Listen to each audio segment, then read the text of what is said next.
आपने बोला बंगाल में ममता जी जीतेंगी, क्रिकेट को लेकर के कोई प्रेडिक्शन दी तो उस गलती हुई या फिर अपोजिट आया। इंडिया न्यूज़ के प्लेटफॉर्म पर बैठ करके मैंने एक भविष्यवाणी करी, 13 तारीख को प्रेडिक्शन करी, 26 तारीख को 13 दिन के अंदर टैंक निकला। तो जब भविष्यवाणियां की जाती हैं तो एम ही नहीं की जाती हैं, उसके पीछे बहुत सारी गणनाएं होती हैं।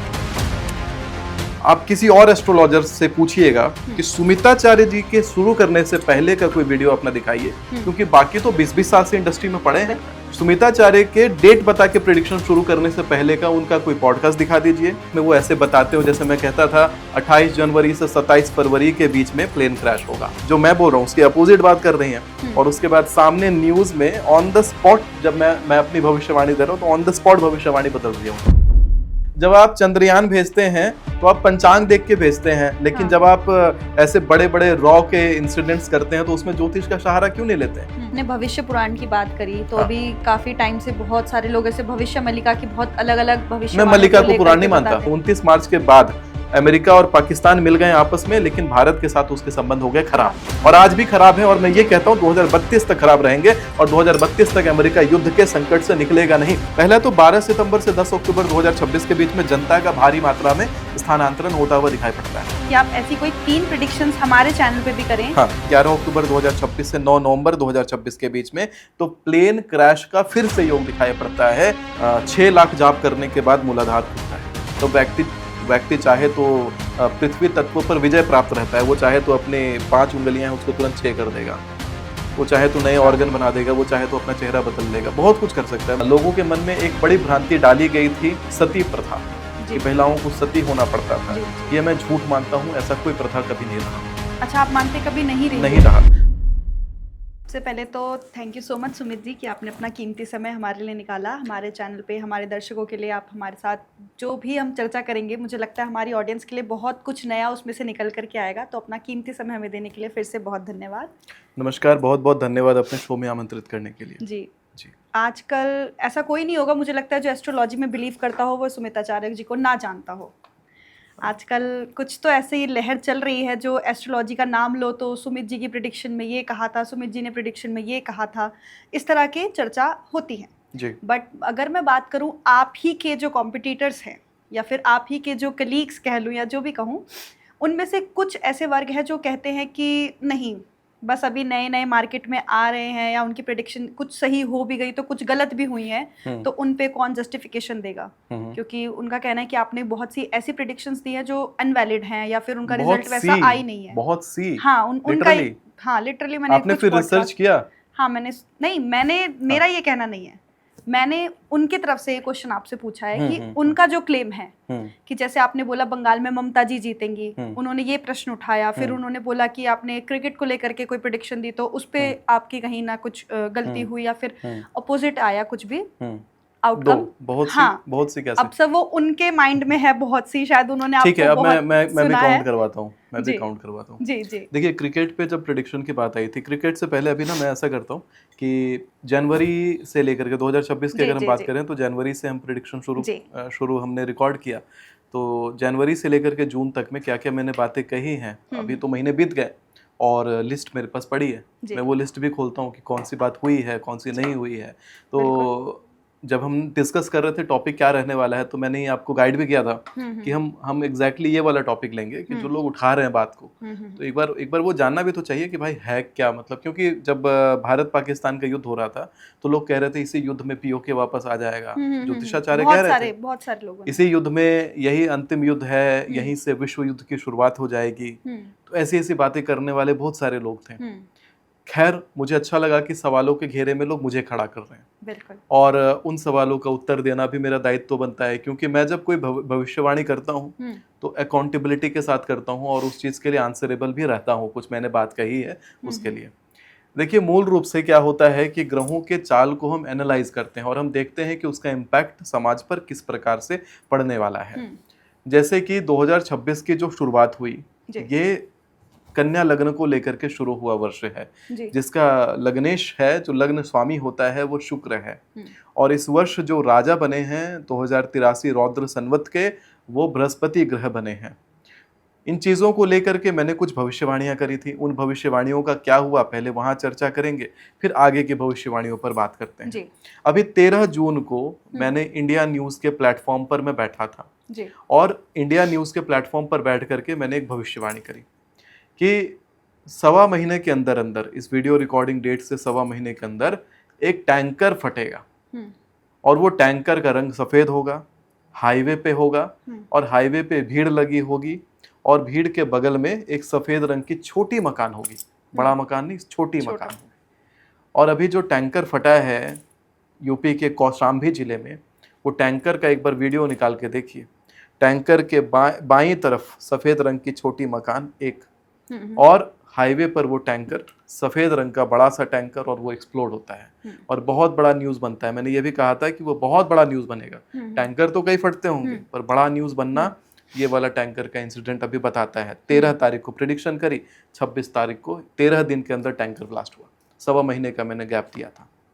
मैंने कहा वीडियो रिकॉर्डिंग डेट से 1.25 महीने के अंदर 8 जून को इंडिया न्यूज़ के लाइव टीवी पर कहा, डंके की चोट पे 8 जून को, कि आप देखिएगा कि 1.25 महीने के अंदर अंदर बहुत भारी भूकंप आएगा और भूकंप से पूरी दुनिया हिल जाएगी। ये मेरे शब्द थे। आप ये क्लिप्स निकाल सकते हैं, न्यूज़ का चला सकते हैं। तो वेनेजुएला के अंदर 1.25 महीने भी ठीक से नहीं हुए उस बात को कहे। आज डेट है 30 जून। ये घटना लगभग 20 दिन होते होते ये घटना घट गई। बहुत बड़ा भूकंप आया वेनेजुएला में। तो जब भविष्यवाणियाँ की जाती हैं तो ऐम ही नहीं की जाती हैं, उसके पीछे बहुत सारी गणनाएं होती हैं। लोग मैच के लिए बोलते हैं। मैच में मेरी जितनी भविष्यवाणियाँ अभी तक रही हैं, पहले अभी रिसेंट में आईपीएल हुआ, आईपीएल में मैंने भविष्यवाणी बकायदा मैं चैनल पर मैंने सारे की कुंडलियाँ, टीम की कुंडली, टीम के गठन की कुंडली, टीम के मालिक की कुंडली, ग्राउंड की कुंडली, सब कुछ निकाल करके सामने रखा था और पॉइंट्स दिए थे कि इस टीम को ज़्यादा पॉइंट मिले, ये वाली टीम जीतेगी। आरसीबी के जीतने का प्रेडिक्शन किया था मैंने। आरसीबी जीती थी, गुजरात टाइटन हार गया था, जबकि गुजरात टाइटन्स की तरफ से भी बहुत बहुत पावरफुल प्लेयर्स थे। अभी जब लोग कहते हैं वर्ल्ड कप की बात, वर्ल्ड कप की प्रेडिक्शन मैंने करी थी कि पहले लगभग 142 पॉडकास्ट में मैंने कहा कि इंडिया वर्ल्ड कप हार जाएगा, क्योंकि मेरी गणना उसी प्रकार से निकल रही थी उस समय की काल ग्रह को देखते हुए, दशा को देखते हुए। लेकिन आपको याद होगा कि इंडिया न्यूज़ चैनल के ऊपर मैंने एक इमीडिएट वो किया था, लाइव किया, और वो लाइव टीवी पर आया मैं, और मैंने बोला कि देखिए अभी समय कम है कि मैं रील्स में बताऊं या अपने प्लेटफॉर्म पे बताऊं। गणना जब ये घटना नज़दीक आई क्रिकेट की तो लोग पूछ रहे थे कि क्या करना है, क्या सही है नहीं है। तो मैंने दोबारा कैलकुलेशन करी। तो कैलकुलेशन करी तो मुझे टाइम मिला मैच से पहले वाले दिन मैंने भविष्यवाणी करी कि मेरी जितनी भी पहले की गणनाएं हैं, मैंने लगभग 142 पॉडकास्ट में गलत रिपोर्ट पब्लिश किया है। मेरी कैलकुलेशन मिस्टेक उसमें कुछ थी जो मैंने देखा बाद में। होता है कई बार आप कुंडली देखते हैं किसी व्यक्ति की तो डेट ऑफ बर्थ गलत डल जाता है या प्लेस ऑफ बर्थ गलत डल जाता है। सॉफ्टवेयर कई बार उसको नहीं लेता। डेट ऑफ बर्थ आपने डाल दिया और पता चले कुंडली खुली तो आज की डेट की खुल गई, आपने उसको देख करके भविष्यवाणी कर दी। टाइम तो होता नहीं, आप पॉडकास्ट में बैठे हैं, सामने आपसे सवाल पूछा गया, भविष्यवाणी आपने कर दी, लेकिन जब समय आता है तो आप रीचेक करते हो। तो जब मैंने रीचेक किया, कुंडली को रीचेक किया, तो मुझे ये दिखा कि नहीं, ये तो इंडिया जीतेगा। तो मैंने बोला आप देखिएगा क्या होगा, ये रिपोर्ट है, मैं आपको प्ले भी कर दूंगा वो चीज़। मैंने कहा कि इंडिया टॉस हारेगा लेकिन मैच जीतेगा, और ये पड़ा हुआ है मैच से पहले। भविष्यवाणी मतलब मैच से पहले। मैच के बाद मैंने कुछ भी कहा होता वो मैटर नहीं करता, मैच से पहले मैंने ये बात कही। और ये भी कहा कि मेरी पहले की जो वीडियोस आई, क्योंकि वो पहले वाली 142 पॉडकास्ट मतलब नेशनली वायरल, तो नेशनली वायरल जो मेरी वीडियोस रही हैं उसमें मेरी गणना गलत थी, और वो जो गलत गणना थी उसको लेकर के भी मैंने लोगों को कहा कि वो गणना गलत थी, लेकिन मैंने बाद में अपडेट करा। जो अपडेट करा वो उतना वायरल हुआ नहीं। हालांकि देखिए, मैं अगर कुछ कह रहा हूं तो उसके पीछे अकाउंटेबिलिटी भी होती है जी, बिल्कुल। अभी अगर आप कभी भी नेट पर सुमिताचार्य यूट्यूब पर लिखते हैं तो आपको वो वर्ल्ड कप की वीडियो टॉप पे ही दिख जाएगी लगभग, या सुमिताचार्य वर्ल्ड कप की प्रेडिक्शन अगर आप लिखते हैं तो आपको ये मिल जाती है वर्ल्ड कप वाली प्रेडिक्शन। ये देखिए, T20 world cup final 6 minute 30 second की ये वीडियो है। पहले हार की भविष्यवाणी, अब जीत का दावा, आचार्य सुमित का बड़ा बयान। 8 मार्च 2026 को ये वीडियो उन्होंने रिलीज किया। रिकॉर्ड पहले करवाया उन्होंने, रिलीज 8 मार्च को किया, वर्ल्ड कप के शाम को, वर्ल्ड कप होने से पहले उन्होंने रिलीज किया। रिकॉर्ड पहले हुआ ये वीडियो। तो जब ये पहले रिकॉर्ड हो गया तो ये थी भविष्यवाणी ही। पिच भारतीय बल्लेबाजों के लिए क्या कारगर साबित होगी? इस बार अगर देखा जाए तो पिच तो कारगर है, भले ही अहमदाबाद का आपने जैसा कहा कि पनौती होती आपको है अगर आवाज आ रहा वहाँ की हो तो पिच, मेरी आप लेकिन सुनिए। इस बार जी, कारगर जी। रहने वाली है भारत के लिए। अगर बात की जाए कैप्टन की, सूर्य कुमार, भले ही अहमदाबाद का पिच भारतीय, राइट दैट भारत जीतेगा। भारत अपनी भविष्यवाणियों को दैव शक्ति पे नहीं डालता, तो ये जो प्रिडिक्शंस मैंने पहले की करी थी, I want to override that, Bharat जीतेगा। भारत जीतेगा, ठीक है। यानी इंडिया न्यूज पर आकर आचार्य जी की जो भविष्यवाणी है, जो एक दिन पहले उन्होंने की थी, उनको इन्होंने बदल दिया है आज, ठीक है। दूसरा मेरा अहम सवाल, आज अगर बात मैंने ओवरराइड कर दिया, सारी जो मेरी भविष्यवाणियों के वीडियोस निकले थे जी। वो मैंने सब ओवरराइड करवा दिया, तो गलत तो हुई नहीं। बात तो सच थी, ये पहले ही प्रिडिक्शन तो हुई। जिन्होंने आपके ऊपर ये क्लेम किया कि आपकी जो प्रिडिक्शंस हैं वो गलत निकलती हैं, शायद उन्होंने ये वीडियोस नहीं देखी होगी। I नहीं hope देखी कि होगा, वो और इसको आगे थोड़े चल लोगों करके- ने नहीं देखा, इसको देखा भी कितने लोगों ने मैं बताऊं, इसको तो 1500 लोगों ने, इंडिया न्यूज के न्यूज चैनल के इस वीडियो को मात्र जी। 1500 लोगों ने देखा। जी। तो जो वीडियो पहले से 100 मिलियन लोगों तक पहुंच गया, और ये 1500 व्यूज बहुत मैटर करता है कि इस पे कुछ व्यूज ही नहीं है, तो जी। व्यूज नहीं है तो ये बात लोगों तक पहुंची पहुंची नहीं, नहीं। और इसके कारण लोगों को ट्रोल करने का मौका मिल गया। लेकिन अभी बता रहा हूँ, ये वीडियो अगर आपको सर्च करना है, बस सुमिता आचार्य वर्ल्ड कप डालिए और आपको ये इस तरीके का ये लोगो वाला वीडियो मिल जाएगा। अच्छा, WC नहीं, आपको क्या लगता है कि चलो लोगों ने ये वीडियो नहीं देखा या नहीं पहुंचा उन तक, जैसा कि आपने कहा कि आपने पहले प्रिडिक्ट कर लिया और अपनी गलती को एक्सेप्ट किया कि हाँ। कुछ कैलकुलेशन में दिक्कत हुई, हाँ। बट जो आप ही के तरह अलग एस्ट्रोलॉजर्स हैं वो ये क्लेम कर रहे हैं कि नहीं, वो मार्केट में नए नए आए हैं, आपका थोड़ा सा जो पर्सनैलिटी है या आप जो नीलकंठ जी को धारण करके आप रखते हैं तो उसके ऊपर सवाल उठा रहे हैं कि नहीं, वो थोड़ा फैशन के लिए या बस दिखावे के लिए है।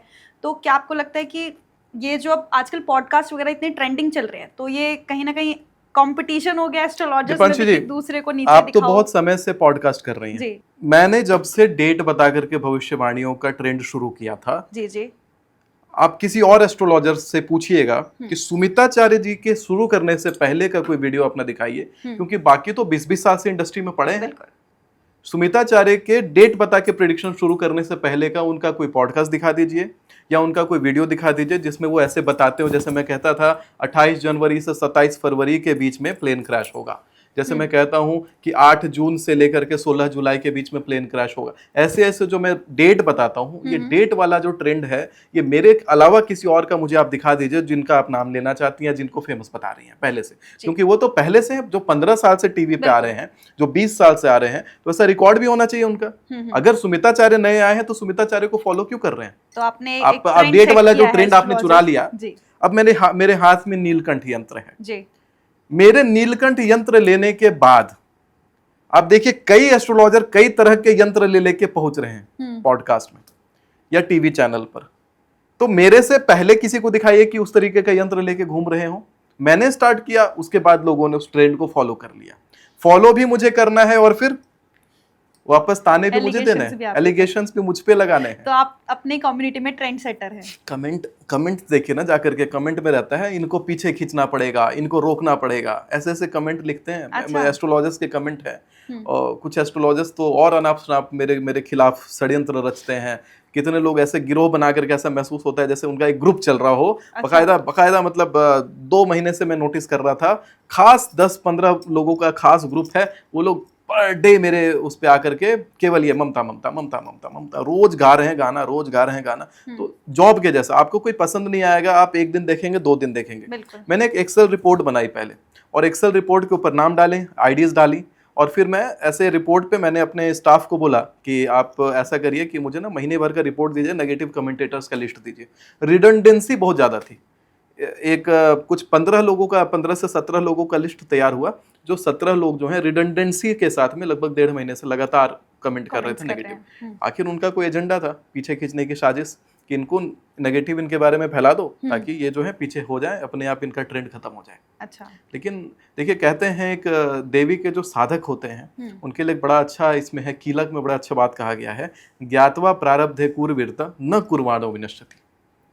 मतलब कि आपका किया हुआ जो कार्य होता है उसको कोई विनाश नहीं कर सकता। यानी मैंने अगर कुछ स्टार्ट किया ट्रेंड, अभी देखिए, अभी 2 दिन पहले एक पॉडकास्ट में मैंने अगरबत्ती जलाई, न्यूज चैनल में बकायदा अगरबत्ती जला रहा था, ऐसे करके, ऐसे बिल्कुल अगरबत्ती लहरा रहा था। अभी कुछ दिन में देखिएगा कोई अगरबत्ती ऐसे जलाएगा, कोई शंख नाद कर देगा, कोई कुछ ना कुछ ऐसा करेगा अपना ट्रेंड दिखाने के लिए, कोई हो सकता है चंदन घिस देगा, कुछ ना कुछ करेगा।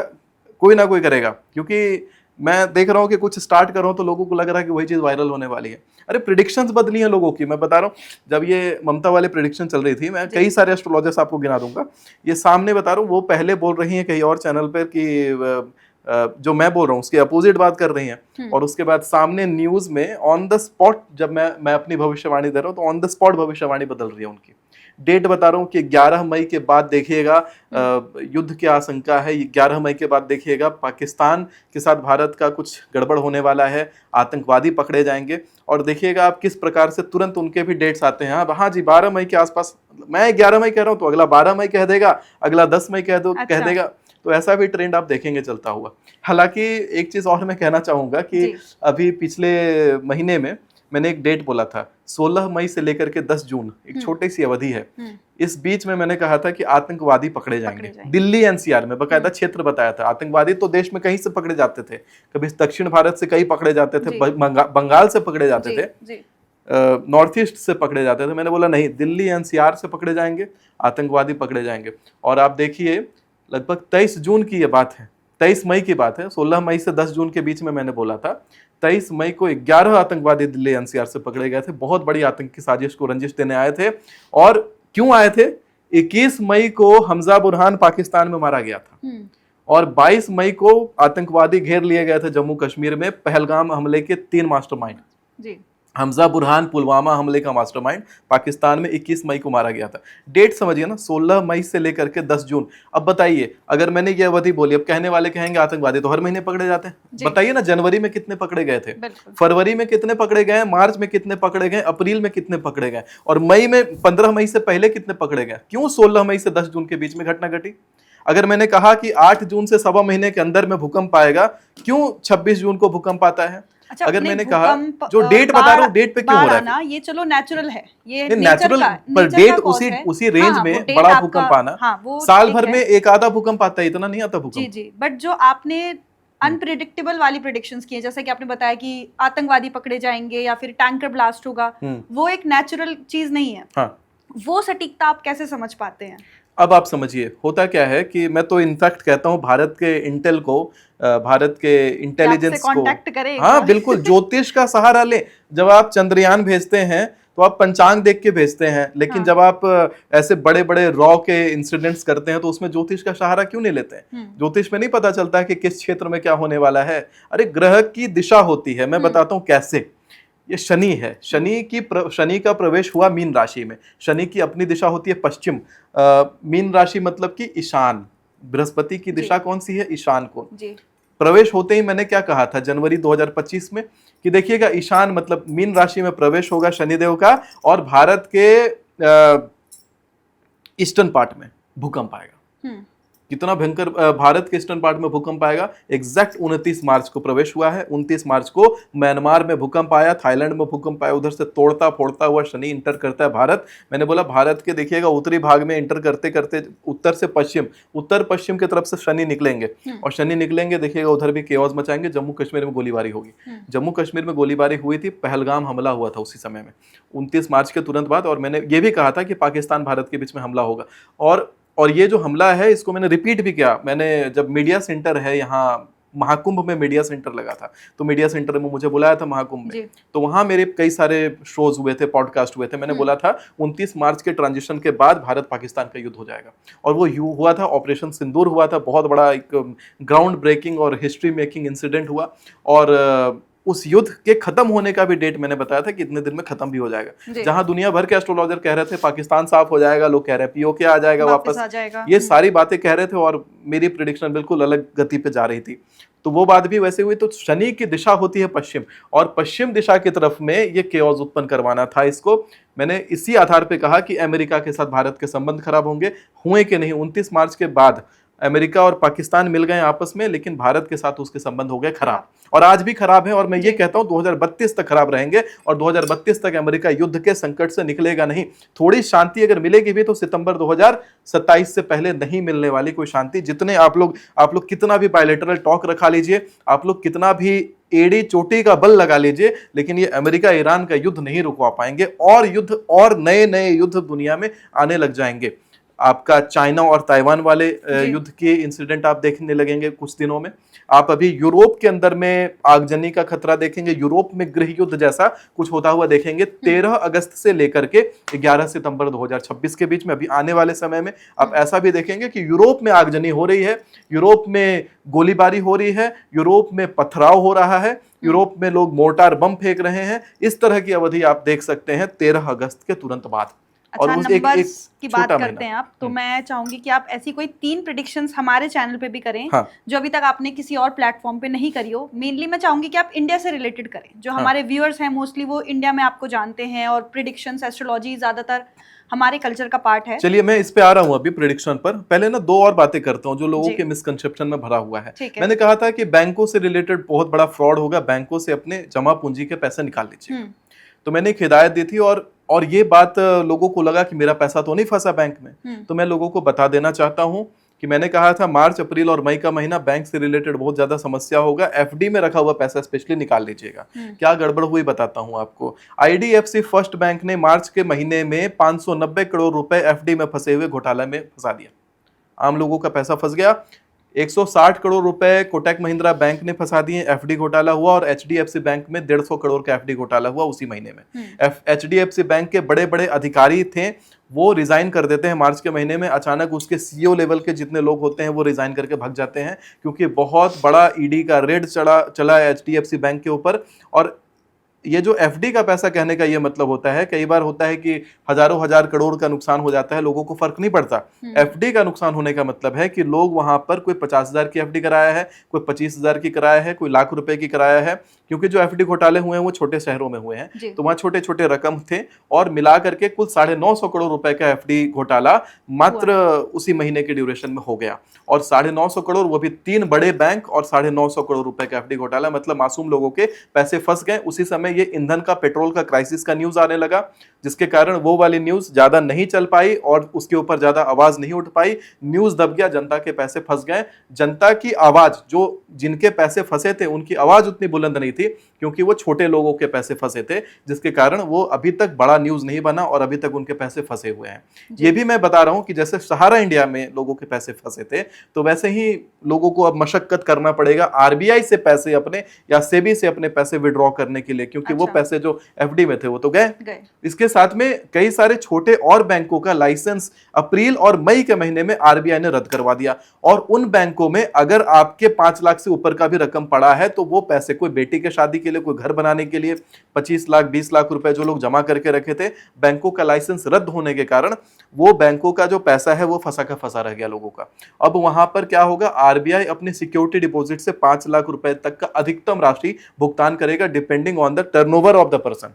तो आप समझिए कि जो लोग ग्रामीण हैं, जो आईटीआर नहीं भरते, उनका टर्नओवर क्या दिखेगा, उनको तो कुछ नहीं मिलने वाला। केस लड़ते के लड़ते रह जाएंगे और उनको कुछ नहीं मिलेगा। तो समझिए बहुत बड़े मात्रा में लोगों का और गरीबों का पैसा फंसा है। आप हो सकता है व्यूअर हैं, आप हो सकता है अमीर हैं, नहीं है, आपके साथ हुआ नहीं हुआ, लेकिन कई ऐसे भी लोग देख रहे होंगे जिनके साथ ये वाली दिक्कत आई। तभी मैंने कहा था एफडी में रखे पैसे निकालो और सोने चांदी में डालो। सोना चांदी में पीक हुआ कि नहीं? सोना चांदी मई में जैसे ही मीन राशि में शनि के साथ सूर्य थे, सोना का भाव नीचे जा रहा था। मैंने कहा था सोना खरीदो खरीदो खरीदो। सोना वापस बढ़ने लग गया था जैसे ही सूर्य मेष राशि में प्रविष्ट हुए थे। अभी देखिए जुलाई अगस्त की बात आ रही है, जुलाई अगस्त में सोना फिर से बढ़ने लग जाएगा। उस समय सूर्य सिंह राशि में प्रवेश करेंगे। सिंह राशि के जो सूर्य रहेंगे वो बहुत जबरदस्त ग्रोथ देंगे सोने के अंदर। अभी भी समय है, सोना खरीदिए, आपको फायदा है जी। अब वो प्रेडिक्शन वाली बात, अब प्रेडिक्शन पर मैं आ जाता हूँ। देखिए भविष्यवाणियों का अगर देखा जाए ताना बाना, तो मेरे पास एक हमेशा लिस्ट होता है। अच्छा आप मतलब पूरा कैलकुलेशन करते रहते हैं? हाँ, कैलकुलेशन करके फिर मैं लिस्ट तैयार करता हूँ जी। पहला तो 12 सितंबर से 10 अक्टूबर 2026 के बीच में जनता का भारी मात्रा में स्थानांतरण होता हुआ दिखाई पड़ता है। अच्छा, हाँ, मैंने यही बात, भारत की बात कर रहे हैं? ये मैं भारत के लिए कह रहा हूँ। जनता का भारी मात्रा में स्थानांतरण है, घर छोड़ करके जनता स्थानांतरित होती हुई दिखाई पड़ने वाली है 12 सितंबर से 10 अक्टूबर 2026 के बीच में जी। इसी बीच में 12 सितंबर से 10 अक्टूबर 2026 के बीच में ही सरकारी कर्मचारियों का बड़ा हड़ताल दिखाई पड़ेगा और भारत के ईस्टर्न पार्ट में भूकंप आएगा। अच्छा, हाँ, 12 सितंबर 2026 से 10 अक्टूबर 2026 के बीच में ही उड़ीसा चाहे आंध्र प्रदेश, यही जो 2 स्टेट वाला जो क्षेत्र है, यहाँ पर धार्मिक हिंसा और दंगा का योग बनेगा। और इससे पहले 13 अगस्त से 11 सितंबर 2026 के बीच में अगर देखा जाए तो बैंकों से रिलेटेड फिर से नया समस्या लोगों को होने लग जाएगा, कुछ बड़ा न्यूज़ आएगा। और अभी जो आने वाला महीना है 15 जुलाई से 12 अगस्त 2026, इस बीच में हमें दिखाई पड़ेगा कि महाराष्ट्र के अंदर किसी प्रकार का दंगा हो सकता है, संभावना है। और साथ में 15 जुलाई से 12 अगस्त 2026 के बीच में ही दिल्ली में आतंकवाद से रिलेटेड कोई घटना घटने का योग दिखाई पड़ता है और आतंकवादी दिल्ली एनसीआर के क्षेत्र से फिर पकड़े जाएंगे, ऐसा भी योग दिखाई पड़ रहा है। घटने से पहले पकड़े जाएंगे या घटेगी घटना घटने का योग तो है और कुछ आतंकी घटना घटने का योग है। 15 जुलाई 2026 से 12 अगस्त 2026 ज्योतिषी एंगल ये कहता है, अगर भारत नेशनल इंटेलिजेंस से रॉ से कोई देखता है इस वीडियो को तो कृपया करके दिल्ली एनसीआर के क्षेत्र में इस समय सर्च ऑपरेशन अच्छे से करना चाहिए, क्योंकि ग्रह दशाएं, चंद्र दर्शन, मुहूर्त आदि सब कुछ यही बात बता रही हैं कि दिल्ली एनसीआर का जो क्षेत्र है वो आतंकी गतिविधि से प्रभावित हो सकता है। इसी बीच में अगर देखा जाए इसके बाद के महीने में 13 अगस्त से लेके 11 सितंबर वाले समय में ही मैंने कहा यूरोप के क्षेत्र में किसी प्रकार का गृह युद्ध जैसा माहौल, किसी प्रकार का इंटरनल लड़ाई बहुत जबरदस्त स्केल पर शुरू होता हुआ हमें दिखाई पड़ सकता है जी। और इसी बीच में शेयर मार्केट नीचे जाता हुआ दिखाई पड़ सकता है। पहाड़ी जो क्षेत्र हैं, उत्तरी भारत के पहाड़ी क्षेत्रों में बादल फट करके भारी नुकसान होने का बहुत भारी योग है 13 अगस्त से 11 सितंबर 2026 के बीच में। यही 11 अक्टूबर से अगर बात करें, 11 अक्टूबर 2026 से 9 नवंबर 2026 के बीच में, तो प्लेन क्रैश का फिर से योग दिखाई पड़ता है। हर 3 दिन 4 दिन पे विमान हादसा ग्रस्त होता हुआ हम देख सकते हैं। 11 अक्टूबर से 9 नवंबर के ही बीच में चीन के आसपास इंटरनेट बैन रह सकता है। वहां पर मानव अधिकार के नियमों का उल्लंघन हो सकता है। किसी प्रकार से कुछ उटपटांग गतिविधि घटती हुई हमें दिखाई पड़ सकती है चीन में। इसी बीच में 11 अक्टूबर से 9 नवंबर 2026 के बीच में ही दिल्ली एनसीआर के क्षेत्र में कोई उपद्रव मचने का योग दिखाई पड़ेगा। आपने काफी सारे नेचुरल और अननेचुरल कॉजेज और प्रेडिक्शंस तो बताई हैं। कुछ ऐसा अच्छा भी होता हुआ दिखाई दे रहा है आपको इन आने वाले 5-6 महीने जो हैं इस साल के? दीपांशी जी, अच्छा निकाला नहीं मैंने भी। अच्छा लोग अच्छा सुनना नहीं चाहते और अच्छा सुन के लोग अच्छा सुन के शेयर नहीं करते हैं। लोग कहेंगे अच्छी चीज अपने पास रखते हैं। जैसे लोग होता है कि कहीं उनको गिरा हुआ 500 रुपए का नोट मिल जाए तो फटाक से पैर रखेंगे उसके अच्छी चीज बताएंगे नहीं बताएंगे देखो 500 रुपए का नोट गिरा हुआ है। बुरी चीज बताएंगे चोट लग गया पैर में, अरे देखो चोट लग गया पैर। बिल्कुल सही कहा आपने। आपने विश्व की बात करी, आपने ईरान और अमेरिका की बात करी, तो बहुत सारे एस्ट्रोलॉजर्स ने ये प्रेडिक्ट किया कि ट्रम्प जो है अपना ये टेन्योर कंप्लीट नहीं करेंगे। आपकी प्रेडिक्शन भी उनसे सहमति रखती है या फिर कुछ अलग बोलते हैं आप? देखिए, ट्रम्प के टेन्योर को लेकर के मैंने अलग से चीजें नहीं करी, लेकिन वृश्चिक लग्न का ट्रम्प की कुंडली है और ऐसा कुछ होगा नहीं, ट्रम्प अपना टेन्योर पूरा कर देंगे। अच्छा, एक और मैं पहले पॉलिटिकल सवाल खत्म करना चाहूंगी यहाँ पे। तो मैं ये चाहूंगी, जो इंडिया में पॉलिटिक्स को लेकर के सबकी जो नज़र अभी है वो है 2027 के यूपी चुनाव में। बहुत से लोग जो हैं वो चाहते तो योगी को ही हैं सीएम बने, बट बहुत ऐसा बड़ा वर्ग है जो अब चाहता है कि योगी जी प्रधानमंत्री बने। क्या उसके कोई ऐसे ठोस योग दिखते हैं? देखिए, 2027 में कोई ऐसा योग नहीं है योगी जी के प्रधानमंत्री बनने का, लेकिन ये योग जरूर है कि योगी जी पुनः यूपी के सीएम के रूप में स्थापित हो जाएंगे। नहीं, आगे आने वाले टाइम में ऐसा दिखता है कि वो बीजेपी की पुनरावृत्ति दिखाई पड़ेगी और आने वाले टाइम में योग है कि योगी जी प्रधानमंत्री के रूप में दिखाई पड़े जी। अच्छा, मेरा अभी आपने भी बात करी कि उड़ीसा में मतलब वो हो सकता है कि कोई धर्मांतरण को लेकर के या धार्मिक कुछ भी ऐसा विद्रोह हो सकता है। मेरा ये सवाल था, उड़ीसा में एक जगन्नाथपुरी में मंदिर है जगन्नाथ जी का, तो वहाँ से ये बोलते हैं कि उस मंदिर से बहुत सारे ऐसे साइंस नज़र आते हैं कि ऊपर अगर बहुत चील उड़ रही हैं या पक्षी उड़ रहे हैं तो कुछ अच्छा संकेत नहीं है। और भी वहाँ पे बहुत अजीब मिस्ट्रिकल चीज़ें होती हैं, उनके ऊपर हम अलग से बात करेंगे। बट मेरे को ये जानना है कि आपकी नज़र में कोई ऐसे धार्मिक स्थान हैं जिनकी वजह से कुछ ऐसा सिग्निफिकेंस आने लगा है कि कुछ अलग होने वाला है, या फिर हम सिर्फ इंडिया और इंटरनेशनल बेस पे बात नहीं कर रहे हैं, हम पूरे कलयुग को लेकर के अगर हम बात करें तो क्या ऐसी कोई साइंस आपको किसी मंदिर से या किसी धार्मिक स्थान से आते हुए दिखाई दे रहे हैं कि कलयुग में अब कुछ चेंज आने वाला है? जैसे कुछ लोग कलयुग की एज के बारे में बात करते हैं, तो क्या ये अभी बोल रहे थे वो बहुत युवा अवस्था में है अभी, तो जब वो चरम पे जाएगा तब बहुत विद्रोह होगा, बहुत अति हो जाएगी हर चीज़ के लिए, तो क्या ऐसा कुछ साइंस आपको दिखाई देते हैं अभी? देखिए, एक तो ये मुझे दिखाई पड़ रहा है कि जहाँ से मैं आता हूँ क्षेत्र औरंगाबाद क्षेत्र में मदनपुर में एक मंदिर है जी, उमगा, UMGA उमगा, तो कहते हैं उमगा हाँ। देव और देवकुंड, ये 3 मंदिर एक साथ बने थे। तो उमगेश्वरी माता जो है वहां पर बैठी हुई, उमगा में माता पार्वती ने तपस्या करी थी शिव जी को प्राप्त करने के लिए। तो लगभग 7 लाख साल पुराना वहां पे शिवलिंग उपस्थित है। अच्छा। और सामने उमगेश्वरी माता है, एक गुफा है, उस गुफा में आपको रेंग के जाना पड़ता है, क्योंकि माँ के सामने जैसे बच्चे जाते हैं वैसे जाना पड़ता है। और गुफा बिल्कुल एक छोटी सी नोक पे खड़ी है, बिल्कुल ऐसा लगेगा एक बड़ा चट्टान और एक छोटी सी नोक पे वो पूरी की पूरी गुफा खड़ी है। इंटरनेट पर आपको मिल जाएगा। तो वहाँ पर क्या है कि वही जो उमगेश्वरी माता है उसके सामने में एक सिद्ध स्थली है। वो सिद्ध स्थली में प्रतिवर्ष कोई ना कोई सन्यासी आकर के वहाँ पर स्थान लगाते हैं जी। लेकिन जिस वर्ष वहाँ पर सन्यासी नहीं आते हैं तो वहाँ पर देखा जाता है कि दुनिया भर में, देश भर में खास करके बहुत ज़्यादा उपद्रव मचता है। इस बार जो है सन्यासी वहाँ देखे नहीं गए। अच्छा, और इस वो वर्ष? हाँ, इस वर्ष सन्यासी नहीं देखे गए हैं। और इस वर्ष 2 और अपशगुन घटा है। एक तो अपशगुन ये भी रहा कि महाभारत काल में जिस प्रकार से सूर्य ग्रहण और चंद्र ग्रहण एक ही पक्ष में लगे थे, चंद्रमा के एक ही पक्ष में 15 दिन का पक्ष होता है, तो एक ही पक्ष में लगे थे, तो उसी प्रकार से सूर्य ग्रहण चंद्र ग्रहण सेम पक्ष में लगे। इस पर व्यास मुनि ने कहा था कि जब ऐसा होता है तो विनाशकारी युद्ध होता है। महाभारत हुआ था उस समय और महाभारत हुआ था, इतना बड़ा विनाश आया था पूरे दुनिया भर के लिए, आधी दुनिया की आबादी खत्म हो गई थी। तो विनाशकारी युद्ध होता है। पश्चिम की तरफ इस बार संकेतिक है, क्योंकि घनिष्ठा नक्षत्र मंगल का नक्षत्र होता है, मंगल की दिशा दक्षिण है और जो शनि है वो पश्चिम की तरफ विराजित हैं। दोनों जो लक्षण दिखाते हैं। और ये युद्ध, ये जो ग्रहण लगा था सूर्य का, वो भी पश्चिम में लगा था। तो पश्चिम में तब से युद्ध का संकट बहुत ज़्यादा बढ़ा हुआ है, बहुत भारी रक्तपात आदि चीज़ें हमें दिखाई पड़ रही हैं। तो ये जो चीज़ है, ये एक अपशगुन दिखाई पड़ता है कि महाभारत जैसी स्थिति दोबारा बनी है। और दोबारा, और साथ में ये भी दिखाई पड़ रहा है कि पतित पावन ध्वजा जैसे जगन्नाथपुरी का है, तो वहाँ पर चील का मंडराना बहुत अपशगुन होता है। राजनेता के लिए, राजपक्ष के बड़े नेता के लिए संकट का वो कारक बनता है। और पतित पावन ध्वजा में आग लग जाना, वो भी बड़ी रेयर चीज़ है, बिना कारण वहाँ आग लग जाता है।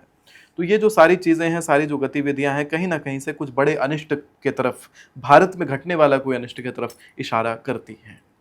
अच्छा, आपकी प्रिडिक्शन से, वैसे बहुत लोग अलग अलग प्रिडिक्शन देते हैं कि कलयुग इतने साल का है, उतने साल का, कुछ तो अभी 2-4 साल में निपटाने वाले हैं धरती को। आपकी प्रिडिक्शन के हिसाब से अभी दुनिया खत्म होने में कितना समय है?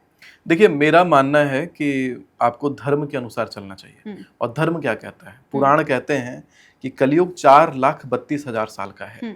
अभी प्रथम चरण है, 5,000 वर्ष बीते हैं कलयुग के शुरू होने से पहले जी। कलयुग के शुरू होने के 5,000 वर्ष बीते हैं, 4,32,000 साल का है। अभी कलयुग हमने देखा ही का है, अभी तो शुरुआत है, तो आगे बहुत समय चलेगा। और कलयुग के काल संध्या में, जब युग संध्या आता है, तब भगवान अवतरित होते हैं, तब जाके भगवान अवतरित होंगे, प्रलय आएगा और वापस से सतयुग शुरू होगा। फिर सतयुग के बाद त्रेता, त्रेता के बाद द्वापर, फिर कलयुग आएगा। तो ये जो चक्र है वो चलता जाएगा। और ये चक्र अभी इस कल्प में, अभी वैवस्वत नाम का मनुवंतर चल रहा है, यानी वैवस्वत मनु का। अच्छा। जैसे मनु कहा जाता है कि सृष्टि के रचयिता हैं। ब्रह्मा के बाद मनु। ब्रह्मा तो श्रेष्ठा हैं, लेकिन जो जितने भी जीव जंतु उत्पन्न हुए हैं उनके रचयिता, उनके सबके परम पिता जो हैं वो मनु होते हैं। तो इस प्रकार से जो है टोटल 14 मनु हुए हैं और 14 मनुओं के अलग अलग नाम हैं। जैसे अभी वैवस्वत मनु का मनुवंतर चल रहा है। अच्छा। मनु एक उपाधि है, जैसे इंद्र उपाधि। जी। लोग कई बार ये ना सोचते हैं कि इंद्र एक ही हैं और इंद्रदेव एक ही हैं और युगो युग से उन्हीं इंद्र की बात होती है। नहीं, इंद्र एक उपाधि है। जैसे प्रधानमंत्री उपाधि होती है, वैसे इंद्र उपाधि है। रुद्र उपाधि है, शंकर उपाधि है, विष्णु उपाधि है, ब्रह्मा उपाधि है। ये कोई भगवान एग्जैक्ट, ये भगवान नहीं है, ये उपाधि है। यहाँ पर इस उपाधि पर बैठने वाले ब्रह्मा हैं, इस उपाधि पे बैठने वाले विष्णु। कि जो विष्णु है, जिसको पूरा संसार का रचयिता कहते हैं, एक एनर्जी फॉर्म, एक अगर कोई भी बोले कि गॉड इज वन, तो वो विष्णु पे आकर के टिक जाती है। ऐसे नहीं टिकते, ऐसे नहीं टिकते। बहुत सारी स्टडीज।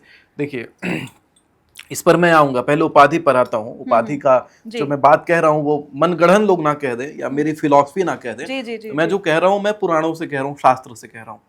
शिव महापुराण, जिसमें अभी 24,000 श्लोक हैं। पहले द्वापर युग में 1.5 लाख श्लोक का शिव पुराण था, बाद में ये खंडित हुए हैं और खंडित होकर के प्रमुख 18 पुराणों की रचना शिव पुराण से हुई। तो शिव पुराण के रुद्र संहिता में इसका वर्णन आपको मिलता है कि कैसे आप ब्रह्मा का पद प्राप्त कर सकते हैं, कैसे आप विष्णु पद प्राप्त कर सकते हैं, कैसे आप रुद्र पद प्राप्त कर सकते हैं, कैसे आप शंकर हो सकते हैं। क्योंकि जो जीवात्मा आज मेरे अंदर है, जो आपके अंदर है, वही कल को महाभारत के युद्ध में भी अर्जुन थी, और वही जीवात्मा एक छोटी सी चींटी भी रही है किसी जन्म में। बिल्कुल। और वही जीवात्मा कभी कर्ण रहा है, वही जीवात्मा कभी पांडव के रूप में रहा है, वही जीवात्मा कभी राम के रूप में भी उपस्थित हुआ है। तो ये समझने की बात है कि ये जीवात्मा जो है ये बहुत बड़ा साइकिल चल रहा है। मैंने बोला 14 मनोवंतर, तो अभी वैवस्वत मनु है, वैवस्वत के बाद सावर्णी मनु आएंगे। जब सावर्णी मनु आएंगे तो उस समय सावर्णी मनु के मनोवंतर में हमारे जो इंद्र होंगे, अभी इंद्र जो है उनका नाम है पुरंदर। अच्छा। और इसके बाद जो इंद्र उपस्थित होंगे उनका नाम होगा बलि। अगर आप बलि की कथा पढ़ेंगे या वामन पुराण पढ़ेंगे या वामन भगवान की कथा पढ़ेंगे तो आपको आएगा कि भगवान नारायण ने आशीर्वाद दिया था राजा बलि को कि अभी तुम पाताल में राज करो, और जब सावर्णी मनवंतर आएगा तो सावर्णी मनवंतर में तुम इंद्र के रूप में सुशोभित रहोगे, यानी स्वर्ग का अधिपति बना दिया जाएगा। तो इस प्रकार से ये सब कुछ उपाधियां होती हैं। अभी क्या है कि जब बात करते हैं ब्रह्मा बनने की, विष्णु बनने की, तो उसमें जाप संख्या है। कहते हैं कि पंचाक्षर का जब आप जाप करते हैं या आप महामृत्युंजय का जाप करते हैं तो उसके अलग अलग चरण होते हैं। जैसे जिस व्यक्ति ने 1 लाख बार महामृत्युंजय जप लिया, वो व्यक्ति अपने प्रारब्ध के दुष्कर्मों से मुक्त हो जाता है, प्रारब्ध के जो पाप भोगने हैं उससे वो मुक्त हो जाता है। 2 लाख जो जाप कर लेता है व्यक्ति, उसे असीम शिव प्रेम की प्राप्ति होती है। जो 3 लाख जाप कर लेता है उसे स्वप्न में जो 3 लाख जाप कर लेता है उसे अनुभव ऐसा होता है जैसे कि उसके सारे काम जितने भी उसके जीवन में अटके हुए हैं, सकाम जो भी चाहता है सब उसको प्राप्त हो जाता है। 4 लाख जाप करता है तो नित्य, मतलब हर रोज वो सपने में शिव जी को देख सकता है, जब चाहे बुला सकता है।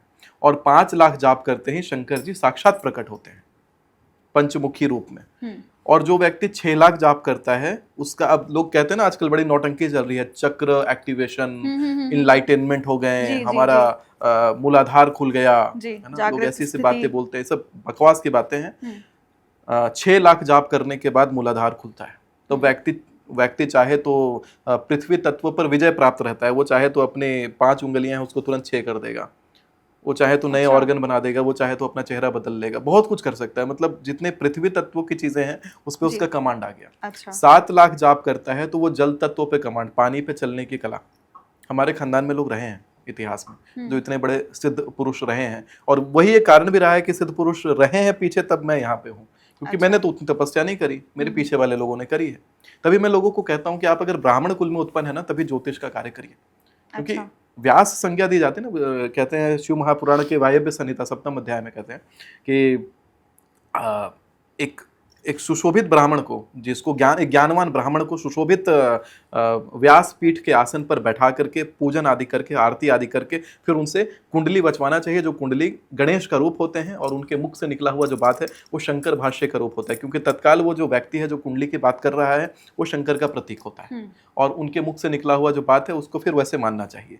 आजकल तो लोग इसको कैलकुलेटिव ले लिए हैं, शराब पीते हैं, मांस खाते हैं, लेकिन फिर भी कुंडली वाचन करते हैं, ये सब अधर्म का कार्य करते हैं। तो मैं क्या बता रहा था अभी आपको कि जो पुणे जो आप जो है चक्र एक्टिवेशन कर रहे हैं, तो फिर उसके ऊपर आप 8 लाख जाप करते हैं तो इसी प्रकार अग्नि तत्व पे आप विजय प्राप्त करते हैं। 9 लाख जाप पे आप वायु तत्व पे करते हैं, और 10 लाख जाप होता है तुरंत आप यथाशीघ्र मतलब अपना शरीर छोड़ देंगे। शरीर छोड़ करके आपको एक दिव्य अग्नि का स्वरूप मिलता है, अग्नि का शरीर मिलता है। यह शरीर यहीं छूट जाता है और आपका जो पैर है वो भूमि को फिर टच नहीं करता, वो आग के समान जलता हुआ शरीर होता है, वो अलग ही शरीर होता है, उसको नॉर्मल आईज से आप देख नहीं सकते। तो इस प्रकार का वर्णन मिलता है जाप की संख्या का। इसी प्रकार गायत्री का जो जाप करते हैं, गायत्री हालांकि सबको नहीं जपना चाहिए, गायत्री ब्राह्मणों को या यज्ञोपवीत के बाद जनेऊ जो आप धारण करते हैं, जैसे मैंने ये जनेऊ पहना है, जनेऊ में गायत्री मिलता है, तो गायत्री के बाद गायत्री आप जब जपते हैं तो 25 लाख गायत्री को पुरस्चरण कहते हैं, उसके बाद 10 लाख और जाप करना पड़ता है, तो वैसे ही दिव्य शरीर, आप शरीर छोड़ देते हैं। तो ये सारी चीजें हर मंत्र के साथ वो चीज है। तो उसी प्रकार से पंचाक्षर की श्रेणी है, हर मंत्र की श्रेणी है। तो दिव्य शरीर धारण करने के बाद भी आपको जप करते जाना है। जैसे पंचाक्षर पे कर रहे हैं तो लिखा हुआ है कि 1 करोड़ पंचाक्षर जप करने वाला रुद्र पद को प्राप्त करता है। रुद्र मतलब जैसे वीरभद्र रुद्र हुए, जी जी जी, तो उसी प्रकार से रुद्र पद को प्राप्त करता है। हनुमान रुद्र हुए, हनुमान भी बन सकता है, एक आत्मा, जीवात्मा जो अंदर का है वो हनुमान भी बन सकता है। अच्छा। आप अगर उसी प्रकार 2 करोड़ जाप करते हैं तो आपको ब्रह्मा पद प्राप्त होता है। 3 करोड़ जाप करते हैं तो विष्णु पद प्राप्त होता है। 4 करोड़ जाप करते हैं तो आपको शंकर जी का ही पद प्राप्त हो जाता है। शंकर देखिए, ब्रह्मा विष्णु महेश, ये जो है अनंत कोटि ब्रह्मांड है, मतलब अनंत ब्रह्मांड है, और अनंत ब्रह्मांड के अनंत ब्रह्मा है, अनंत विष्णु है, अनंत शिव है, और एक होते हैं जो पराशक्ति, वो बहुत ऊपर की चीज है, उनको भजना ही नहीं चाहिए हमें। जिसे सदाशिव कह रहे हैं, या हम उनको देवी भागवत कहेंगे तो उनको भगवती के रूप में दिखाया जाएगा। अगर आप श्रीमद् भगवत पढ़ेंगे तो उसमें आपको नारायण के रूप में उनको दिखाया जाएगा। अगर आप जिस भी देवता का पुराण पढ़ रहे हैं, आपको वो जो परब्रह्म तत्व है आपको वही देवता के रूप में दिखाया जाएगा। तो वो एक पुराण संज्ञक है, क्योंकि हमें उसी देवता के प्रति निष्ठा दिखानी होती है, इसलिए उस पुराण में उस देवता को श्रेष्ठ दिखाया जाता है। आप जो पढ़ लीजिए, मैंने शिव पुराण पढ़ने से शंकर जी श्रेष्ठ हो जाते हैं, तो वहाँ पे आदि शिव को दिखा दिया जाता है पर ब्रह्म के रूप में। तो ऐसी चीजें हैं, लेकिन मूल रूप से देखा जाए तो सब कुछ नश्वर है। हर किसी की आयु निर्धारित है। ब्रह्मा जी की आयु है अभी निर्धारित है, ब्रह्मा जी का अभी 50 वर्ष पूरा हुआ है, 51वां वर्ष चल रहा है।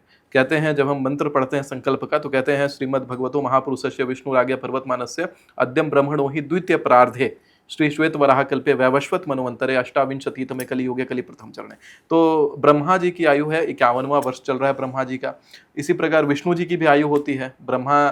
विष्णु जी के निमेष के काल, मतलब एक बार पलक झपकाने में जितना समय लगता है उतने काल की ब्रह्मा की पूरी आयु होती है, लगभग 100। हाँ, छोटी सी आयु ब्रह्मा, मतलब विष्णु जी ने एक बार पलक झपकाए उतने देर में ब्रह्मा जी की पूरी आयु समाप्त हो जाती है। उनका दिन और रात। ब्रह्मा की आयु तो काफी लाखों हजारों साल की, जैसा नहीं, लाख हजार नहीं, ये तो मैं बता रहा हूँ केवल ब्रह्मा की आयु पे अगर बात किया जाए तो मैं आपको एक छोटा सा गणना समझाता हूँ।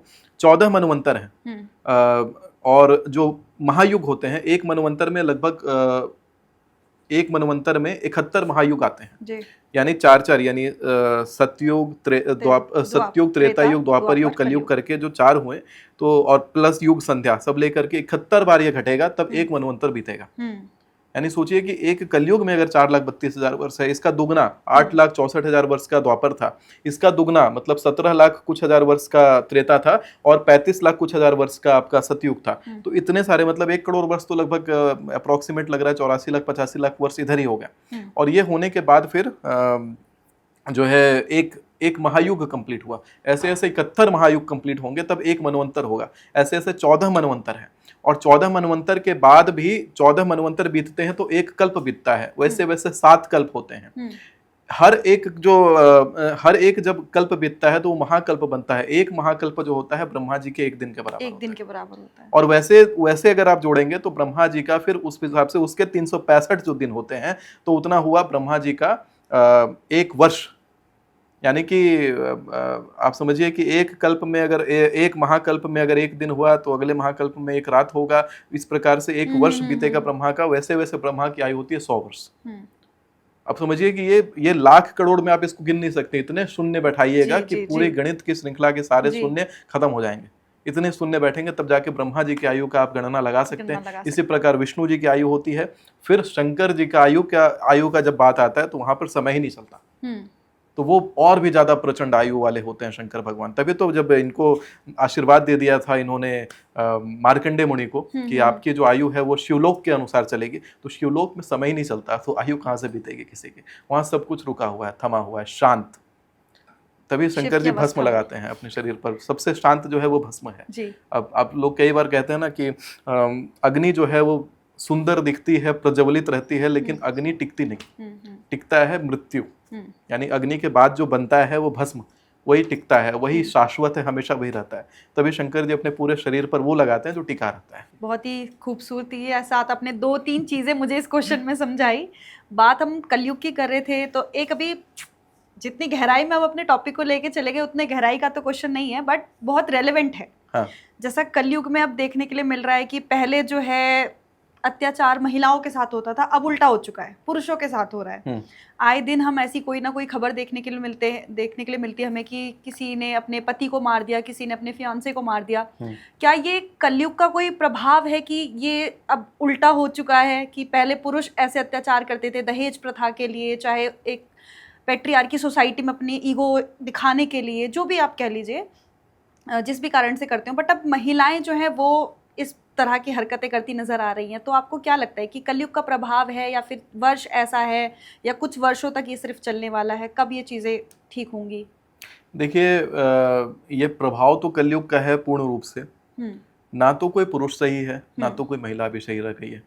और इसका बड़ा प्रभाव देखने के लिए हमें मिलेगा कि उत्पात हर जगह बढ़ता जाएगा। और हालांकि ये जो एंगल हमें समझ में आता है ये बड़ा पॉलिटिकल एंगल है। महिला और पुरुष का विभाजन जो करवा करके हम इस तरीके से समझ रहे हैं कि जैसे दहेज प्रथा को लेकर के उत्पीड़न, तो दहेज प्रथा ऐसा नहीं है, पहले ही था, होने का आज भी है जी। और जितना भी चीजें रही हैं पहले भी, ऐसा नहीं है कि पुरुषों के साथ पहले अन्याय नहीं हुआ है।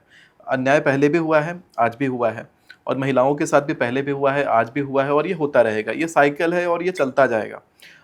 लेकिन अगर बात की जाए शक्ति की, तो एक मैं भ्रांति लोगों के मन से हटाना चाहता हूँ। लोगों के मन में एक बड़ी भ्रांति डाली गई थी सती प्रथा, कि महिलाओं को सती होना पड़ता था। ये मैं झूठ मानता हूँ, ऐसा कोई प्रथा कभी नहीं रहा।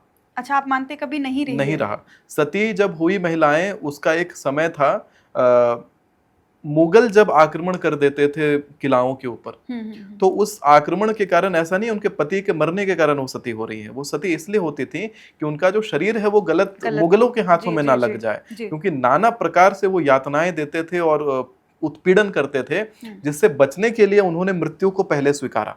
अच्छा। और इसके कारण वो अग्नि में कूद जाती थी, जिसको पॉलिटिकल एंगल बना करके एक प्रकार से कास्टिज्म का, जैसे कहते हैं ना, अपर कास्ट के लोगों को, या जिनको अपर कास्ट बता करके अपर लोअर कास्ट का विभाजन करवा करके और लोगों के बीच में मतभेद बना के डिवाइड एंड रूल किया जाए, तो अंग्रेजों ने ये वाला एंगल निकालना शुरू किया, सती प्रथा, और उसके पीछे एक चेहरा लगा दिया गया कि हाँ इन्होंने हटवाया। इसी प्रकार से एक और प्रथा, एक और चीज आती है, बहुत सारी चीजें आती हैं। महिलाओं को लेके ब्रेस्ट टैक्स करके चल रहा था पहले, तो ये जो चीज है ये भी मैं नहीं मानता, क्योंकि पहले के समय में अगर आप देखेंगे, एक समय के साथ में कपड़ों का प्रचलन बड़ा बदलता रहा है। आप किसी मंदिर में जाइए, आप किसी भी देवी की मूर्ति को ही देख लीजिए, उन्होंने कपड़ा नहीं पहना हुआ है ऊपर। तो समय के साथ में कपड़ों का ट्रेंड बदल सकता है। अगर यहाँ पे वही अभी आप ईरान इराक में चले जाइए, तो वैसे कंट्रीज में अगर आपकी आंखें भी दिख रही हैं तो आपको कैरेक्टरलेस बता दिया जाएगा। तो उसी प्रकार से पहले का कपड़े का फैशन अलग था, अभी का अलग रहा है। अंग्रेजों ने ये चीज लाई फिर से, और अंग्रेजों ने इस चीज को फिर से डिवाइड एंड रूल के अंदर में फिर बनाया कि नहीं, ये ब्राह्मणिज्म सिस्टम है, ये आपका क्षत्रिय, ये वैश्य और ये शूद्र। तो ये सिस्टम को इस तरीके से जो विभाजित किया गया है, वो सारी चीजें जो हैं वो अंग्रेजों की गई हैं। मैं आपको एक बड़ा उदाहरण देता हूं। कभी कोई भी व्यक्ति जो है बगलामुखी माता का कोई किताब उठाइए, या फिर आप बटुक भैरव की साधना का किताब उठाइए, आप बगला ब्रह्मास्त्र ले लीजिए एग्जाम्पल के लिए। उस किताब को पढ़ते पढ़ते अचानक आपको उसमें मुसलमानों के उसमें आने लग जाएंगे, क्या क्या उनके रहते हैं जो तरीके होते हैं, पूजा पद्धति उनकी जो होती है वो वाली आने लग जाएगी, उसमें इस्लामिक वर्ड आने लग जाएंगे। ऐसा संभव है कि भगवती की किताब में इस्लामिक वर्ड आए? हमारे किताबों के साथ, हमारे ग्रंथों के साथ छेड़छाड़ किया गया। कितना देर लगता है किताब को प्रिंट करवाने में? आप आराम से करवा सकते हो। और जो किताब को प्रिंट करने वाले उनको समझ नहीं आते, उनको बैन करवा दिया जाता है। उदाहरण देता हूं, भविष्य पुराण, 18 मुख्य पुराणों में से भविष्य पुराण एक बहुत प्रमुख पुराण है, जिसमें आप आने वाले भविष्य के बारे में जान सकते हैं। भविष्य पुराण को बैन कर दिया 2017 में। आप भविष्य पुराण में चैलेंज दे रहा हूं, आप ढूंढ के देखिए मार्केट में, आपको गीता प्रेस का, स्पेशली गीता प्रेस गोरखपुर का, जो क्योंकि सही जो असली किताब है गीता प्रेस प्रकाशित करता है, भविष्य पुराण खोज दीजिए, एक भी नहीं मिलेगा। 2017 के बाद छपा ही नहीं। ब्लैक में कहीं अरेंज हो तो बहुत महंगा मिलेगा, अगर मिल जाए तो रख लीजिएगा। 18 पुराण अपने घर में रखने से घर में लक्ष्मी माता आ जाती हैं। अच्छा। हाँ, लेकिन 18 पुराण आप रख ही नहीं पाएंगे, भविष्य पुराण ही नहीं है। अब देखिए कौन कौन से मुख्य पुराण है, अब लोगों को जानकारी के लिए थोड़ा एक देना चाहिए कि पुराण कौन कौन से। तो पुराण देखिए, सबसे पहले विष्णु पुराण अपने घर में रखिए, आप श्रीमद् भगवत अपने घर में रखिए, कितना हुआ 2। तीसरा हो गया आप शिव महापुराण रखिए अपने घर में। चौथा हो गया आप कूर्म पुराण रखिए। पांचवा हो गया आप स्कंद पुराण रखिए। छठा हो गया कि आप वामन पुराण रखिए। सातवां हो गया आप ब्रह्म पुराण रखिए। आठवां हो गया आप ब्रह्म वैवर्त पुराण रखिए। नौवां हो गया कि आप अपने घर में ब्रह्मांड पुराण रखिए। 10वां हो गया आप अपने घर में नारद पुराण रखिए। नारद पुराण बड़ा अच्छा किताब है, इसके अंदर आपको मैथमेटिक्स भी मिलेगा और मॉडर्न मैथमेटिक्स मिलेगा। पाई वगैरह जो हम लोग 22/7 पढ़ते हैं कि ग्रीस से आया, वो सब आपको नारद पुराण में मिल जाएगा। उसके बाद आप मत्स्य पुराण रखिए। 11वां पुराण हो गया कि आप अपने घर में गरुड़ पुराण तो नहीं? गरुड़ पुराण तो हाँ, गरुड़ पुराण रखिए 11वां। 12वां आप रखिए आप हरिवंश पुराण रखिए। 13वां पुराण हो गया भविष्य पुराण, लिंग पुराण, ब्रह्म पुराण। कितना हो गया? 17 हो गया ना। पद्म पुराण विष्णु जी का ही दूसरा पुराण है, वो रखिए। और एक मार्कंड अग्नि पुराण रखिए अपने घर में। अग्नि पुराण के अंदर भर के तंत्र है, अगर किसी को तंत्र विद्या सीखनी हो तो अग्नि पुराण पढ़िए। अच्छा। ये टोटल इतने पुराण होते हैं जितने आपको रखने चाहिए। तो अग्नि पुराण बड़ा ही इंपॉर्टेंट है अगर आपके घर में है। अगर मान लीजिए कि किसी का कोई छोटा बच्चा ही है, घर से दूर चला गया, या कोई व्यक्ति है उनके आसपास नहीं रह रहा है, उनको वापस लाना है, तो कैसे लाया जाए? तो अग्नि पुराण में ये सारी चीजें हैं। अब पता है सरकार क्या करती है? सरकार तंत्र को बैन करवा रही है। महाराष्ट्र में तंत्र अधिनियम आ गया, तंत्र बैन हो गया।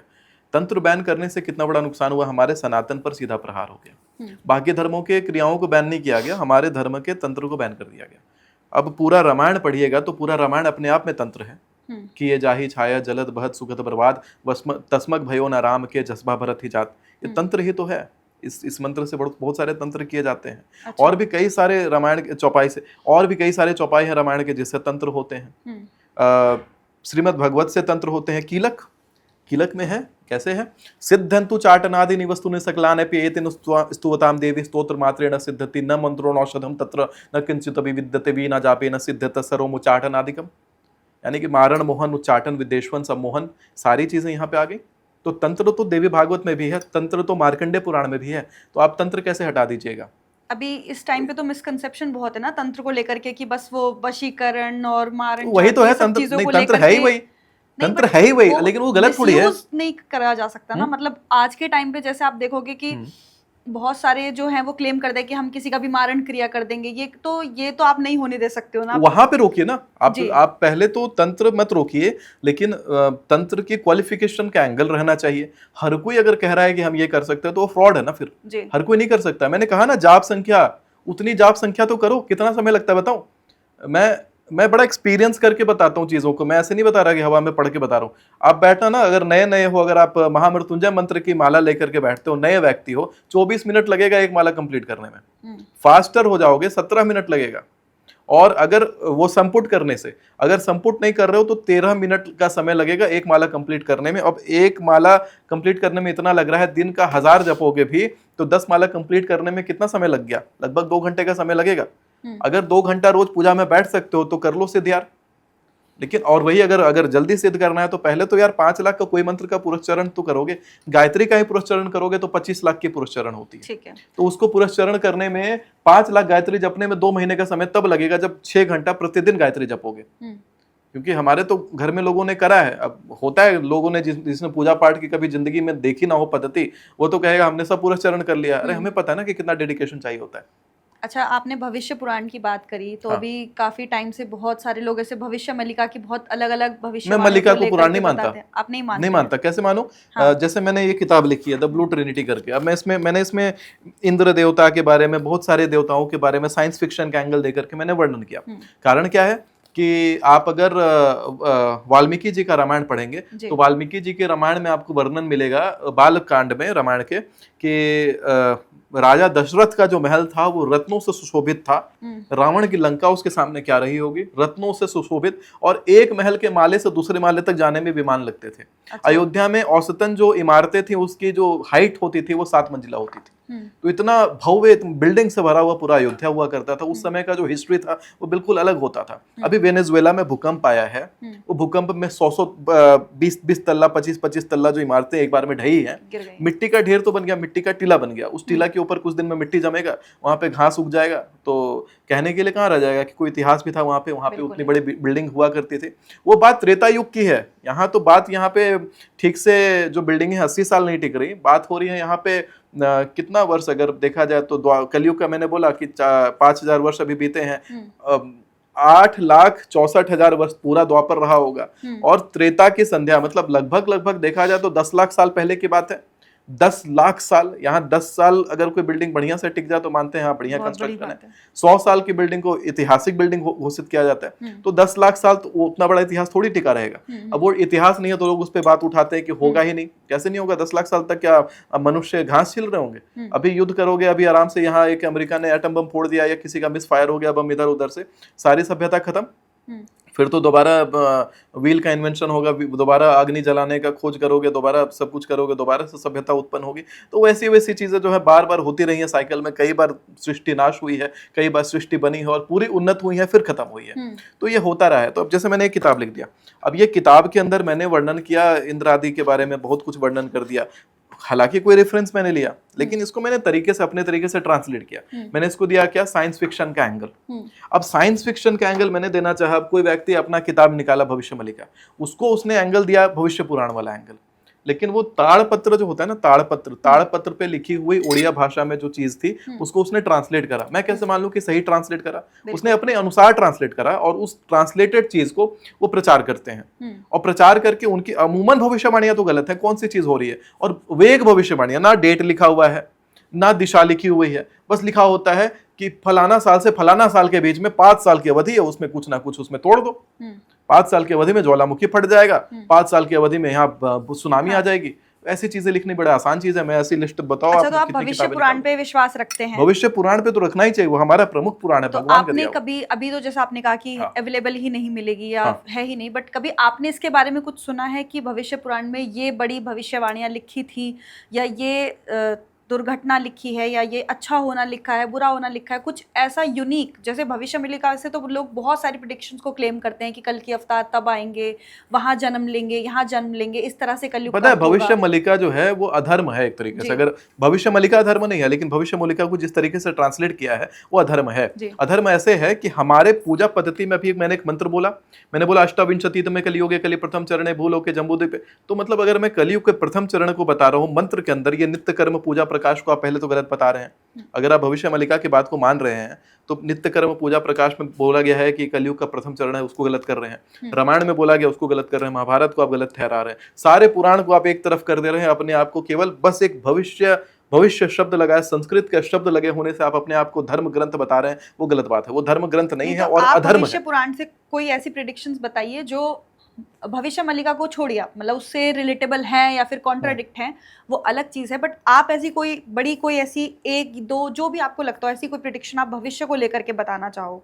मैंने जितनी भविष्यवाणियां करी है, क्या भविष्य पुराण में नहीं निकल जाएगा? सब निकल जाएगा, निकालने आना चाहिए। नहीं, कोई ऐसे जैसे वो कलयुग को लेकर के मेनली जो है कल की पुराण से रिलेटेड वो चीजें बताते हैं, तो कौन बताते हैं? आप इतना मानते हुए बात कर रही हैं जैसे आप उसमें बिलीव कर रही हैं। वो तो अधर्मी किताब है। मैं नहीं करती हूं, धर्म की किताब है ही नहीं। मेरा ये मानना है कि जो लोग बता रहे हैं वो सिर्फ भविष्य मलिका को लेकर के बता रहे हैं, और आप जितना स्ट्रांगली इसको नेग्लेक्ट कर रहे हो कि मैं नहीं मानता इसको ग्रंथ, तो मैं ये चाहती हूँ कि आप भविष्य में से कुछ आप ग्रंथ मानती हैं इसको, पहले ये बताइए। नहीं, मेरा तो ऐसा कुछ मानना नहीं है ना। मैं इतना डीपली, इतना ना मैं पढ़ी हूँ अभी इन सब चीजों को, तो मैं ग्रंथ मानने का विषय ही नहीं है ना। अगर आप ही कह रही है कि कलयुग अभी तुरंत खत्म हो जाएगा इनके अनुसार, पूजा तो आप ही करती हैं, टीका आपने भी माथे पे लगाया है, तो पूजा के पहले संकल्प लेती होंगी। तो संकल्प में हर बार आप अगर कह रही हैं कि कलयुग का प्रथम चरण चल रहा है, भगवत की कथा सुनती हैं तो प्रथम चरण बताया जाता है, और वो कहते हैं कलयुग अंतिम चरण है, कलयुग खत्म हो गया, 5 साल में कलयुग खत्म हो जाएगा। यही तो मैं आपसे बोल रही हूँ कि आपके अनुसार भविष्य में क्या आपको ऐसा लगता है कि अभी, जैसे उन्होंने बोला कि कल के अवतार यहाँ आएंगे वहां आएंगे, मैं आपसे जानना चाहती हूँ कि आपका भविष्य क्या,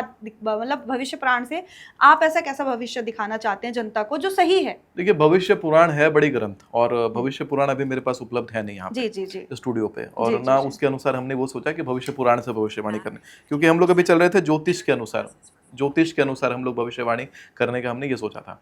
हालांकि ज्योतिष के अपार अगर देखा जाए, उसके ऊपर से देखा जाए तो भारत को हिंदू राष्ट्र के रूप में स्थापित होता हुआ, अखंड भारत के रूप में स्थापित होता हुआ आने वाले समय में देखेंगे। अच्छा। अमूमन वो जो समय है 25 साल के आसपास का समय बता रहा था कि वो जो समय है उस अवधि के बाद भारत के अंदर पुनः राजतंत्र वाला जो पद्धति है वो वापस लागू हो जाएगा। ठीक है। यानी 5 सत्र और जो चुनाव हैं भारत में, वो 5 सत्र चुनाव राजनीतिक तरीके से चलेगा, उसके बाद जो है वो बनेगा लोकतांत्रिक तरीके से चलेगा, उसके बाद प्रॉपर जो राजनीति होती है वो शुरू हो जाएगी। अच्छा, 25 साल।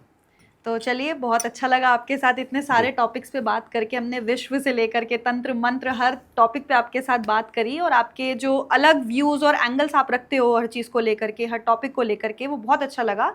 एंड आई होप कि हमारे व्यूअर्स के लिए भी बहुत कुछ नया उनके लिए इस पॉडकास्ट से निकलेगा, और आने वाले सालों में क्या कुछ ऐसा होता है तो हम चाहेंगे कि हमारे व्यूअर्स आकर के बताएं, जब वो सारी सिचुएशंस या फिर वो दुर्घटना या फिर वो अच्छा बुरा जो भी सुमित जी ने बोला है वो घटित होता है, और जो भी आपके फ़ायदे की चीज़ है वो आकर के आप हमें कमेंट्स बॉक्स में ज़रूर बताएं। तो फिर से थैंक यू सुमिताचार्य जी, आपने अपना धन्यवाद कीमती जी। समय हमें दिया। नमस्कार। राधे राधे। राधे राधे।